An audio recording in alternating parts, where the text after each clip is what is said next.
Beenie man, what do you think about the king of dancehall? Okay. One king, one clown. One tune, one crown. Exactly. Thank you. That's it. Everybody in my generation where of Kartel fans will tell you adamantly and vehemently say Kartel are the king.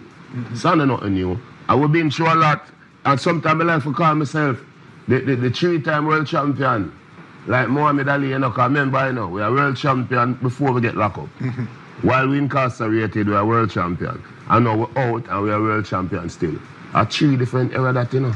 All right, so let's look at catalogue. We can look at these kings before you. I think there can be many kings. Of course. There is... You have Burger King. You know what I mean? You have King Crab, where they go Red Lobster. And then you have the king of dancehall, of course. You have Beenie man. You don't have no man.